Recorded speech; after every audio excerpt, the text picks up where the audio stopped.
നിങ്ങൾക്കൊരു കാര്യം കാണിച്ചാൽ ഒരു പാവം ഇത്രയും ചൂടത്ത് ഈ വെയിലത്ത് പണിയെടുക്കുന്നത് അതും 47 ഡിഗ്രിയാണ് 47. അപ്പൊ നമ്മളെ കൊണ്ട് കഴിയണം ചെറിയൊരു സഹായം. बहुत गर्मी आ रहा है.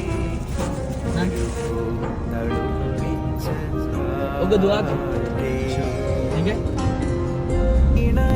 അപ്പൊ ഞാൻ പറഞ്ഞു വരുന്നത്, ഞാൻ അതിലൂടെ പോയിക്കൊണ്ടിരുന്നപ്പോ അദ്ദേഹം അവിടെ ജോലി ചെയ്യുന്നതാണെങ്കിൽ അദ്ദേഹത്തിന് ചെറിയൊരു ബോട്ടിൽ, ആ ബോട്ടിൽ വെള്ളം കുടിച്ച് പിന്നെ മുഖം കഴുകി, ചെറിയൊരു ബോട്ടിൽ അത് പോക്കറ്റിൽ എന്തൊരു സങ്കടം കൊണ്ട് ഞാൻ തിരിച്ചു വന്ന് വാങ്ങിക്കൊടുത്തതാണ്. അപ്പൊ നമ്മൾ യാത്രയിലും ഇങ്ങനത്തെ ഓരോ ആളുകളെ നമ്മൾ കാണാനില്ലെങ്കിൽ നമ്മൾ അവരെ സഹായിക്കണം കേട്ടോ. ഈ ചൂടത്തിൽ പിന്നെ ഇതിന്റെ അടിയിൽ കമന്റ് വരാനുള്ളത് എന്താണെന്ന് വെച്ച് കഴിഞ്ഞാൽ വലത് കൈ കൊടുക്കുമ്പോൾ ഇടത് കൈ അറിയരുത് എന്നുള്ളൊരു കമന്റുകൾ കൂടുതലും വരാൻ ചാൻസ്.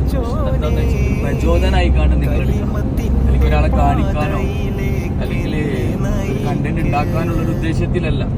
ആരെങ്കിലും ഒരു വീഡിയോ കണ്ട് ഈ വീഡിയോ കണ്ട് എന്തെങ്കിലും ഒരു അവനാണ് കയ്യിൽ നിന്ന് സഹായം ചെയ്യുകയാണെങ്കിൽ അതിന്റെ പ്രതിഫലം പക്ഷേ. അപ്പോ അടുത്ത വീഡിയോയിൽ കാണാം.